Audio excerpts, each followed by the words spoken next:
And our shout out tonight for an incredible series of investigative reports about what might seem like a rather mundane subject given all that's going on in the world. But these reports had real impact and made lives better for tens of thousands of people caught up in a system that thrived on the belief you can't fight City Hall.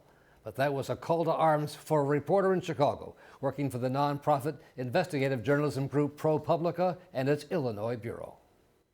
The ProPublica investigation discovered how and why tens of thousands of Chicago motorists had either lost their driver's licenses or been driven into bankruptcy because of parking tickets. Yes, parking tickets, unpaid parking tickets. It was stunning. But a story that at first seemed hardly exciting to reporter Melissa Sanchez of the ProPublica newsroom in Chicago. I wasn't even convinced, my editors weren't convinced that it was going to be a significant story. And what made the difference? But talking to people whose lives were completely ruined by ticket debt. People like Rachel White of Chicago, whose plight was portrayed in the ProPublica stories. Do I put gas in my car to get to work, or do I pay this ticket? Do I pay the light bill, or do I pay this ticket? It sucks, for every time you make a little bitty mistake for there to be a dollar sign attached to it. So you get this $200 ticket, which is a pretty big hit for a lot of working families.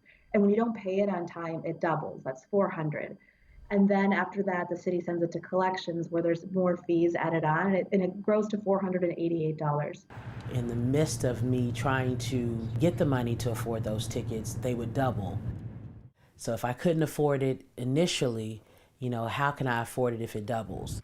And the investigation found police often ticketing the same vehicle for the same infraction several times a week. So one person could have easily accumulated $1,500, $2,000 in debt by just having a couple of tickets on their car in like a single week. The city goes after people in a really aggressive ways. They impound your vehicle after you accumulate as little as 2 or 3 unpaid tickets.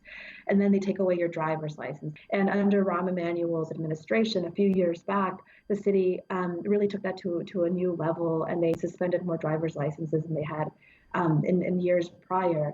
And Melissa Sanchez discovered tens of thousands of Chicagoans actually had to file for bankruptcy as a way to relieve the debt and get their driver's licenses back. I talked to a woman who had $100,000 in ticket debt. And they couldn't pay for it, but they really needed their licenses to drive, and they couldn't afford to get on the city payment plans to be able to start that process to reinstate their licenses. And the only legal option that they could afford was filing for Chapter 13 bankruptcy. Forced into bankruptcy over parking tickets.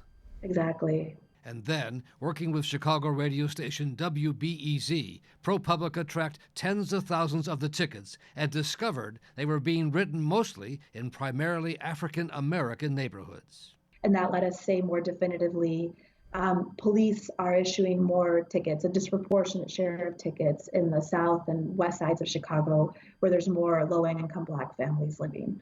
Whenever you wake up in the morning and you know there's a possibility of getting your car towed, you feel like a criminal.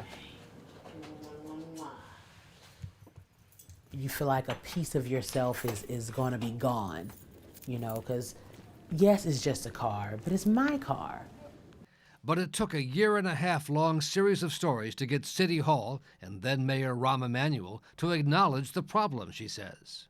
It wasn't until a few weeks before he ultimately left office that he publicly acknowledged, yes, there might be a problem and we will work to fix it. But now the reporting is having a major impact. Chicago's new mayor, Lori Lightfoot, says she was outraged by the findings. This is way more than just about ticket debt. This is about restoring people's dignity.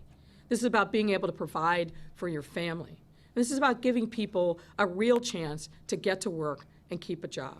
And just last month, the Illinois governor signed legislation that would restore the driver's licenses of some 55,000 people. Tens of thousands of motorists in the state can now have their driving privileges reinstated. Governor J.B. Pritzker just signed a law eliminating suspensions for most non-moving violations.